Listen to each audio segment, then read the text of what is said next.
Hi hello welcome back to my YouTube channel. അപ്പോൾ എല്ലാവർക്കും നമ്മുടെ പുതിയൊരു വീഡിയോയിലേക്ക് സ്വാഗതം. അപ്പോൾ രാവിലെ എഴുന്നേറ്റിട്ടുണ്ട് കേട്ടോ. 5:30 ആയപ്പോൾ എഴുന്നേറ്റു. 6 മണിയായപ്പോൾ വിളക്ക് കത്തിക്കുക കേട്ടോ. എഴുന്നേറ്റു, നമ്മുടെ സിറ്റൗട്ടൊക്കെ ഒന്ന് തൂത്ത് തുടച്ചു. അതിനുശേഷം കുളിച്ചിട്ട് വന്ന് നേരെ വിളക്ക് കത്തിക്കുക കേട്ടോ. നല്ല മഴയുണ്ട്, പിന്നെ എന്നാലും കത്തിക്കാമെന്ന് വിചാരിച്ചു. വിളക്ക് അണഞ്ഞു പോകുമോ എന്നൊരു ഭയം ഉള്ളിലുണ്ടായിരുന്നു, പക്ഷേ അണഞ്ഞില്ല. അങ്ങനെ രാവിലെ എഴുന്നേറ്റ് വിളക്കൊക്കെ കത്തിച്ച് കഴിഞ്ഞിട്ട് ഇനി നേരെ അടുക്കളയിലോട്ട് പോകണം. സാധാരണ എനിക്ക് നല്ല മടി ഉണ്ടാവേണ്ടതാട്ടോ. മഴയായി കഴിഞ്ഞാൽ എനിക്ക് രാവിലെ എഴുന്നേൽക്കാൻ ഭയങ്കര മടിയാണ്.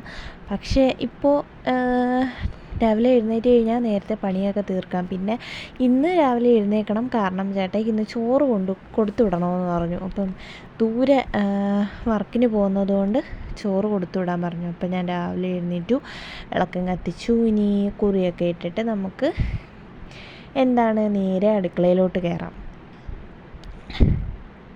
ഇന്ന് രാവിലെ ഇഡ്ഡലി എടുക്കുന്നത് കേട്ടോ. ഇഡ്ഡലി ഇന്നലെ രാത്രിയിൽ മാവൊക്കെ അരച്ച് വെച്ചിട്ടുണ്ടായിരുന്നു. ഇഡ്ഡലിയോ ദോശയോ എടുക്കാമെന്ന് വിചാരിച്ചു. അപ്പോൾ ഞാൻ കഴിഞ്ഞ തവണ മാവരച്ചപ്പോൾ ദോശയായിരുന്നു ഫുള്ളെടുത്തത്. അപ്പോൾ ഇന്ന് ഇഡ്ഡലി എടുക്കാമെന്ന് വിചാരിച്ചു. ദോശ കഴിച്ച് മടുത്തിട്ടുണ്ട്. അപ്പോൾ ഇഡ്ഡലിയും ചമ്മന്തിയും, നമ്മുടെ വെള്ള ചമ്മന്തി എനിക്ക് ഭയങ്കര ഇഷ്ടമാണ്. അപ്പോൾ അതും കൂടി എടുക്കാമെന്ന് വിചാരിച്ചു.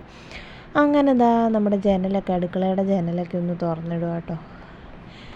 അങ്ങനെ കുറച്ച് വെള്ളം എടുത്ത് കുടിച്ചു. തിളപ്പിച്ചാറിയ വെള്ളം കേട്ടോ. അതും കുറച്ചെടുത്ത് കുടിച്ചു. പുതിയ ശീലങ്ങളൊക്കെ വന്നല്ലോ. അപ്പോൾ ഇത് കണ്ടിന്യൂ ചെയ്ത് പോകണമെന്നാണ് എൻ്റെ ഒരു തീരുമാനം. പക്ഷേ എപ്പോഴാണ് എൻ്റെ മനസ്സ് മാറുന്നതെന്ന് പറയാൻ പറ്റത്തില്ല കേട്ടോ. ചിലപ്പം മടി പിടിച്ചിരിക്കും. ചില ദിവസങ്ങളിലൊന്നും ചെയ്യാൻ തോന്നത്തില്ല, ഭയങ്കര മടിയായിരിക്കും. അപ്പോൾ ഇതാട്ടോ ഇന്നലെ അരച്ച് വെച്ച മാവ്. ഇതിൻ്റെ 1/4 ഭാഗമേ ഉള്ളായിരുന്നു. കുറച്ചും കൂടി ആയിരുന്നെങ്കിൽ അത് മൊത്തത്തിൽ തുളുമ്പി കളഞ്ഞേനെ. പക്ഷേ ഞാൻ അങ്ങനെ കളയാൻ ചാൻസ് ഉള്ളത് കൊണ്ട് ഒരു പാത്രം വെച്ചിട്ട് അതിനകത്തായിരുന്നു മാവ് വെച്ചിരുന്നത്. അതുകൊണ്ട് എന്തായാലും കളഞ്ഞില്ല, എന്തായാലും പുറത്തോട്ട്. അപ്പോൾ ചോറ് വയ്ക്കാനുള്ള വെള്ളം വെച്ചിട്ടുണ്ട്. ഇതിൻ്റെ ഇടയ്ക്ക് ഓരോന്നൊക്കെ ചെയ്യണം കേട്ടോ, എന്നാലേ ചടപടാന്ന് നമ്മുടെ അടുക്കളയിലെ പണി കഴിയത്തുള്ളൂ. അപ്പം ഇന്നലെ രാത്രിയിൽ കഴുകി വെച്ചിരുന്ന പാത്രങ്ങൾ എടുത്ത് അതാത് സ്ഥാനത്ത് വയ്ക്കുക എന്നുള്ളതാണ് ആദ്യത്തെ നമ്മുടെ ധർമ്മം. അപ്പം അതാണ് ഇത്തിരി മെനക്കേടുള്ള പണി. അപ്പം മീൻ വാങ്ങിച്ചിട്ടുണ്ടായിരുന്നു കേട്ടോ കഴിഞ്ഞ ദിവസം. കൊഴിയാളയും നമ്മുടെ ചുമന്ന മീനുണ്ടല്ലോ, കിളിമീനാണോ കളിമീനാണോ അങ്ങനെ എന്തോ ഒരു മീനുണ്ടല്ലോ, ആ മീനും വാങ്ങിച്ചിട്ടുണ്ടായിരുന്നു. അപ്പോൾ അതും കൂടി ഒന്ന് കറി വെക്കണം. തേങ്ങ വറുത്തരച്ച് വെക്കാനാണ് തീരുമാനിച്ചേക്കുന്നത്. അപ്പോൾ നമ്മുടെ അരി ഇടണം. അരി ഇട്ടിട്ട് ചോറ് വയ്ക്കുന്നത് ഒരു പ്രത്യേക രീതിയിലാണ് ഞാൻ കേട്ടോ. ഇവിടുത്തെ ചേട്ടായുടെ അമ്മ പറഞ്ഞു തന്നൊരു ഐഡിയ, നമുക്ക് ഗ്യാസ് ലാഭിക്കാനായിട്ട്. നല്ല വേവുള്ള അരി, റേഷൻ്റെ ആണെങ്കിലും അതിന് നല്ല വേവുണ്ട് കേട്ടോ. അപ്പോൾ അത് ഞാൻ എന്താ ചെയ്യുന്നത് വെച്ചാൽ, വെള്ളം തിളച്ച് അരിയിട്ട് നല്ല തിളയ്ക്കുമ്പം ഓഫ് ചെയ്തിട്ട് അടച്ച് വെച്ച് മേളിൽ ഒരു ചരുവം നിറയെ വെള്ളം എടുത്തിട്ട് ആ വെയിറ്റ് ഈ ചോറിൻ്റെ മേളിൽ വെച്ചിട്ട് അടച്ച് വെക്കും കേട്ടോ. അപ്പോൾ അങ്ങനെ ഇരുന്ന് അത് വെന്തോളൂ. ഒരു 9 മണിയൊക്കെ ആകുമ്പോഴത്തേനും ഒന്ന് എടുത്ത് തുറന്ന് അതൊന്നും കൂടി ഒന്ന് തിളപ്പിച്ച് വേവുമ്പം പെട്ടെന്ന് നമുക്ക് എടുക്കാം. അപ്പോൾ അത്രയും ഗ്യാസ് ലാഭിക്കാനായിട്ട് പറ്റും. അമ്മ പറഞ്ഞു തന്ന ഐഡിയ കേട്ടോ. അപ്പോൾ ഇഡ്ഡലി ഉണ്ടാക്കാനായിട്ട് ഞാനിവിടെ ആവശ്യത്തിനുള്ള മാവ് എടുത്തിട്ട് പിന്നെ ഉപ്പ് ചേർത്ത് ഇളക്കി വെച്ചിട്ടുണ്ട്. ഇനി നമ്മുടെ വെള്ളം തിളച്ചിട്ടുണ്ട്, അരി ഇട്ട് കൊടുക്കാം. ഞാൻ ഇടയ്ക്കിടയ്ക്ക് ഇങ്ങനെ ഒരു ചിട്ടയില്ലാത്ത രീതിയിലാണെന്ന് തോന്നും, പക്ഷേ ഞാൻ എളുപ്പം ജോലി തീർക്കാൻ വേണ്ടിയിട്ട് ഇടയ്ക്കിടയ്ക്ക് ഇങ്ങനെ ചെയ്യും കേട്ടോ. ഓരോന്ന് ചെയ്യുന്നതിനിടയ്ക്ക് വേറൊരു കാര്യം ചെയ്യുക, അങ്ങനത്തെ സംഭവമാണ്. എല്ലാവരും ഇങ്ങനെ തന്നെ ആയിരിക്കും അല്ലേ? ആണോ എന്തോ, അങ്ങനെ ആയിരിക്കും. അപ്പോൾ ആ കലത്തിൻ്റെ മുകളിലിരിക്കുന്ന ഇന്നലെ ചേട്ടായി വാങ്ങിച്ചുകൊണ്ട് വന്ന പയറും പുട്ടുപൊടിയും പപ്പടവും കേട്ടോ, അത് എടുത്തിട്ടില്ല. അപ്പോൾ ഇന്ന് വൈകിട്ട് നമുക്ക് പുട്ടെടുക്കാമെന്ന് വിചാരിച്ചു, രാവിലെ ഇഡ്ഡലിയും. അപ്പോൾ ഞാൻ എണ്ണ തേച്ചിട്ട് ഇഡ്ഡലി പാത്രം ചൂടാവാനായിട്ട് വെച്ചിട്ടുണ്ട്. ഒന്ന് ആവിയായിട്ട് നമുക്ക് മാവ് കോരി ഒഴിച്ചെടുത്ത് കഴിഞ്ഞാൽ നമുക്ക് ഇഡ്ഡലിത്തട്ടിയിൽ ഇഡ്ഡലി ഒട്ടിപ്പിടിച്ചിരിക്കത്തില്ല. നമ്മൾ സൂപ്പറായിട്ട് ഇളക്കിയെടുക്കാനായിട്ട് പറ്റും. ചേച്ചി പറഞ്ഞു തന്ന ഐഡിയ അത്. പലരും ഓരോ ഐഡിയാസ് പറഞ്ഞു തരും, അത് ഞാൻ പ്രാവർത്തികമാക്കുകയും ചെയ്യും.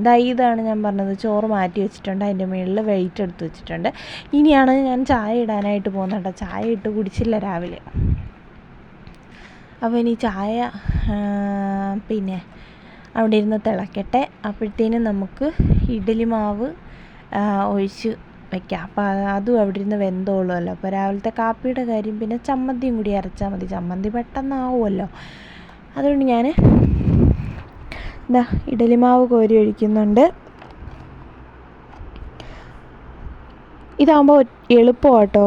ഈ ഒരു ഒറ്റ പാത്രത്തിൽ ഇത്ര ഇഡലി ഉണ്ടാക്കി കഴിഞ്ഞാൽ ഞങ്ങൾക്ക് ഒരു നേരത്തേന് തികയും കേട്ടോ. അപ്പോൾ പിന്നെയും നമുക്ക് വേവിച്ചെടുക്കണ്ട. ഈ ഒരു ഒറ്റ ട്രിപ്പിലൂടെ നമുക്ക് കാര്യം കഴിയും. പിന്നെ അതിനായിട്ട് മെനക്കെടണ്ട. പിന്നെ പാത്രം കഴുകണം, അതിത്തിരി മെനക്കെടുള്ള പരിപാടി ആണെങ്കിലും കുഴപ്പമില്ല. നമുക്ക് പയ്യെ കഴുകാം. അടുക്കളയിലെ പണി ബാക്കിയെല്ലാം നമ്മൾ പാചകമെല്ലാം കഴിഞ്ഞ് കഴിഞ്ഞാൽ നമ്മൾ ഫ്രീയാണ്. അപ്പം പയ്യെ പാത്രമൊക്കെ കഴുകിയാൽ മതി. അപ്പം ഞാൻ ചായ ഇട്ട് വെച്ചിട്ടുണ്ട്. നീലൂട്ടാനുള്ള ചായ, എനിക്കുള്ള ചായ, ചേട്ടായിക്കുള്ള ചായ അന്നേരം ഞാൻ ഇടത്തുള്ളൂ കേട്ടോ. അപ്പം ഇനി അടുത്തതെന്ന് പറഞ്ഞാൽ നമുക്ക് മീൻ കറി വയ്ക്കാനുള്ള തേങ്ങ വറക്കണം. തേങ്ങ വറക്കാനായിട്ടുള്ള ട്വിസ്റ്റ് എന്ന് പറഞ്ഞാൽ കറിവേപ്പിലയില്ല, ഉള്ളിയില്ല, ഒന്നുമില്ല, സവാള പോലുമില്ല. പിന്നെ ഞാൻ കുറച്ച് കുരുമുളകും തേങ്ങയും കൂടി ഇട്ട് വറുത്തൊരു തട്ടിക്കൂട്ടി മീൻകറി എന്ന് പറയാം. വറുത്തരച്ച തട്ടിക്കൂട്ട് മീൻകറി അങ്ങനെ വേണേൽ പറയാം. അപ്പോൾ നമ്മുടെ ഇഡലി ഇവിടെ വെന്തിട്ടുണ്ട്. നല്ല പൂ പോലുള്ള ഇഡലി കേട്ടോ. അടിപൊളിയായിട്ട് വെന്ത് വന്നിട്ടുണ്ട്. ഇനി നമുക്ക് അതവിടെ ഇരുന്ന് ചൂട് പോകുന്നവരെ ഒന്ന് വെയിറ്റ് ചെയ്യണം. ആ സമയം കൊണ്ട് നമുക്ക് തേങ്ങ വറക്കാം. അപ്പം ഇനി മീൻകറി വയ്ക്കാനുള്ള പച്ചമുളക് പറിക്കാനായിട്ട് പോകട്ടോ. മീൻകറിക്കും വേണം പച്ചമുളക്, നമുക്ക് ചമ്മന്തി അരയ്ക്കാനും വേണം. ഇഡലിക്ക് ചമ്മന്തി അരയ്ക്കാനും മുളക് വേണം. ഭാഗ്യത്തിന് നമ്മുടെ വെളിയിൽ മുളക് നിപ്പുണ്ടായിരുന്നു. അപ്പോൾ നല്ല മഴ പെയ്ത് കിടക്കുക കേട്ടോ. എല്ലാം നനഞ്ഞ് കിടക്കുക. അപ്പുറത്തായിട്ട് 2 ഉണ്ടമുളകിൻ്റെ തൈയും നിപ്പുണ്ട് കേട്ടോ. അതൊന്നും ആയിട്ടില്ല ഇതുവരെ. പിന്നെ ഇഞ്ചിയൊക്കെ നട്ടിട്ടുണ്ട് ഞാൻ. അതൊക്കെ പയ്യെ ആവട്ടെ, സമയമായിട്ടില്ലെന്ന് തോന്നുന്നു. അങ്ങനെ നമ്മുടെ തേങ്ങ വറുത്ത് വന്നിട്ടുണ്ട്. അപ്പോൾ ഇനി നമുക്ക് പൊടികളെല്ലാം ചേർത്ത് കൊടുക്കാം കേട്ടോ. എനിക്ക് ഇതിൻ്റെ അളവൊന്നും പറയാനായിട്ട് അറിയത്തില്ല. അപ്പോൾ ഞാൻ ഒരു ഊഹം വെച്ചിട്ട് പൊടികളെല്ലാം അങ്ങിടും. അങ്ങനെയാണ് ഞാൻ ചെയ്യാറ്. അല്ലാതെ ഇത്ര പൊടി, ഇത്ര ടീസ്പൂൺ എന്നൊന്നും പറയാൻ എനിക്ക് അറിയത്തില്ല കേട്ടോ, സത്യം. അപ്പോൾ പൊടികളെല്ലാം ചേർത്ത് നന്നായിട്ട് ഒന്ന് ചൂടാക്കി എടുത്തിട്ട് നമുക്കത് ചൂട് പോകാനായിട്ട് വയ്ക്കാം. ആ സമയം കൊണ്ട് നമുക്ക് മീൻ കഴുകണമല്ലോ. മീൻ ഇതുവരെ നമ്മൾ കഴുകി എടുത്തിട്ടില്ല കേട്ടോ. ഇത് കുറേ ഉണ്ടല്ലോ എന്നാണ് ഞാൻ ചിന്തിക്കുന്നത് കേട്ടോ. ഇതെപ്പോൾ കഴുകി തീരുമെന്തോ. പിന്നെ ഞാൻ ഈ കത്രിക എടുത്തത് കൊണ്ട് രക്ഷപ്പെട്ടു. വല്ല നെത്തോലിയോ വല്ലതും ആയിരുന്നെങ്കിൽ എൻ്റെ ഉപ്പാടും പതപ്പാടും വന്നേനെ. എന്തായാലും ഈ മീനായതുകൊണ്ട് പെട്ടെന്ന് വെട്ടിയെടുക്കാനായിട്ട് പറ്റി. അപ്പം ഇത് കഴുകിക്കൊണ്ടിരിക്കുന്നതിൻ്റെ ഇടയ്ക്ക് നീലൂട്ട എഴുന്നേറ്റ് കേട്ടോ. ഒരു 8 മണിയായില്ല, 7:30 ആയപ്പോഴത്തേനും നീലൂട്ട എഴുന്നേറ്റ് കരയാൻ തുടങ്ങി. ചില ദിവസങ്ങളിൽ ആൾ ഹാപ്പിയായിട്ട് എഴുന്നേക്കും, ചില ദിവസങ്ങളിൽ ഭയങ്കര കരച്ചിലായിരിക്കും. കരച്ചിലെന്ന് പറഞ്ഞാൽ ഭയങ്കര സങ്കടമായിരിക്കും കേട്ടോ ഞാൻ എടുത്തില്ലെങ്കിൽ. അങ്ങനെ അവനെ പോയി എടുത്തു. പിന്നെ ഞാൻ വന്നിട്ട് വീഡിയോ എടുക്കാനായിട്ട് മറന്നു പോയിട്ട് പെട്ടെന്ന് മീൻ വെട്ടി വറക്കാനുള്ളത് പുരട്ടി വെച്ചിട്ടുണ്ട്. ഇനി നമുക്ക് മീൻ കറിയിലോട്ട് കിടക്കാം. അപ്പോൾ ഇഞ്ചിയും വെളുത്തുള്ളിയും പച്ചമുളകും കൂടെ അരിഞ്ഞ് വെച്ചത് ആ എണ്ണയിലിട്ട് വഴറ്റിയിട്ടുണ്ട് കേട്ടോ. കടുക് വറുത്തിട്ട് എണ്ണയിലിട്ട് വഴറ്റിയെടുക്കാം നമുക്ക്. ഇനി മീൻകറി പെട്ടെന്നാവും കേട്ടോ. ഞാനത് അരച്ചും വെച്ചു ഓൾറെഡി. നമ്മുടെ തേങ്ങ വറുത്തതുണ്ടല്ലോ, അത് അരച്ച് വെച്ചിട്ടുണ്ട്. അരച്ച് നല്ല പേസ്റ്റാക്കി റെഡിയാക്കി വെച്ചിട്ടുണ്ട്. ഇനി അതിലോട്ട് ഒഴിച്ചു കൊടുത്തിട്ടുണ്ട്. ഞാൻ കുക്കറി ഷോ കാണിക്കുന്നു. അപ്പോൾ ഓക്കെ, മീൻകറി റെഡിയായി. എന്താണ് പറയേണ്ടതെന്ന് അറിയത്തില്ല. അപ്പോൾ ഇനി ഇതിലോട്ട് ഉപ്പും പുളിയും കൂടെ ചേർത്തിട്ട് നന്നായിട്ട് തിളയ്ക്കട്ടെ. തിളയ്ക്കുന്നവരെ നമുക്കൊന്ന് വെയിറ്റ് ചെയ്യണം. തിളച്ച് കഴിയുമ്പോൾ വേണം നമുക്ക് മീൻ ചേർത്ത് കൊടുക്കാൻ. അപ്പോൾ അതവിടെ തിളയ്ക്കാനായിട്ട് വെയിറ്റ് ചെയ്ത് വെച്ചേക്കും കേട്ടോ. അപ്പോഴത്തേനും ഞാൻ നമ്മുടെ ഇഡലിയുടെ ചൂടൊക്കെ പോയിട്ടുണ്ട്. അപ്പോൾ കൈ കൊണ്ട് തന്നെ ഇളക്കി പാത്രത്തിലോട്ട് മാറ്റും കേട്ടോ. അങ്ങനെ വന്നിട്ടുണ്ട്. ഒട്ടും ഒട്ടിപ്പിടിച്ചിട്ടില്ല നമ്മുടെ ഇഡലി പാത്രത്തിലോട്ട്. അങ്ങനെ തന്നെ ഇളകി വന്നിട്ടുണ്ട്. അടിപൊളി പൂ പോലുള്ള ഇഡലി നമ്മുടെ രാവിലത്തെ കാപ്പിക്ക് റെഡി ആയിട്ടുണ്ട്. അപ്പോഴത്തേനും മീൻകറിയുടെ അരപ്പ് തിളച്ചിട്ടുണ്ട്. ഇനി മീൻ പെറുക്കി അതിനകത്തോട്ട് ഇടാം കേട്ടോ. ഈ ഒരു പരിപാടി എനിക്ക് ഭയങ്കര ഇഷ്ടമാണ്. ഈ തിള വരുന്ന ഭാഗത്തോട്ട് മീൻ ഇങ്ങനെ പറക്കിയിടാൻ എനിക്ക് ഭയങ്കര ഇഷ്ടമാണ് കേട്ടോ. I like it. അപ്പോൾ ഇനി ചെയ്യാനുള്ളതെന്ന് വെച്ചാൽ നമുക്ക് ചമ്മന്തി അരയ്ക്കണം. അപ്പോൾ രാവിലെ ഉള്ള പരിപാടികളെല്ലാം ഇത്രയാട്ടോ. ഒരു 5:30 തൊട്ട് നമ്മളൊരു 9:30 വരെ ഇത്രയൊക്കെയാണ് നമ്മുടെ എന്നും രാവിലത്തെ പരിപാടികൾ. അപ്പോൾ ചമ്മന്തിയൊക്കെ റെഡിയാക്കി ഇനി കുറച്ച് ഉപ്പൊക്കെ ഇട്ട് ഒന്ന് മിക്സ് ചെയ്ത് കഴിഞ്ഞാൽ ചമ്മന്തി റെഡിയാവും. മീൻകറി അവിടെ ദാ അടിപൊളിയായിട്ട് തിളച്ച് വരുന്നുണ്ടോ, ഈ കുമിള ഇങ്ങനെ വരുന്ന കാണാൻ നല്ല ഭംഗിയില്ലേ ഗൈസ്. അപ്പോഴത്തേനും വീണ്ടും നീലൂട്ടൻ എഴുന്നേറ്റു ഗൈസ്. ഭയങ്കര മൂശാട്ടയായിരുന്നു നീലൂട്ടൻ, ഭയങ്കര വഴക്ക്. അങ്ങനെ എടുത്തില്ലെങ്കിൽ പിന്നെ അവൻ ഒട്ടും സമ്മതിക്കത്തില്ല. അങ്ങനെ ഞാൻ അവനെ പോയി എടുത്തുകൊണ്ട് വന്നു. അപ്പം അങ്ങനെയൊന്നും എന്താ പറയുക, ആ സമയത്ത് ഉറക്കക്ഷീണമൊക്കെ ഉണ്ടെങ്കിൽ ആൾ അത്ര അടുക്കത്തില്ല കേട്ടോ. അങ്ങനെ തിരിച്ച് ഞാൻ അവനെ കളിപ്പാട്ടമൊക്കെ എടുത്തു കൊടുത്തിട്ട് അവിടോട്ട് കൊണ്ടിരുത്തിയിട്ടുണ്ട്. അപ്പോൾ നമ്മുടെ ചോറ് ഇവിടെ റെഡിയായി. ചോറും കൂടി ഒന്ന് ഊറ്റിയെടുത്തു.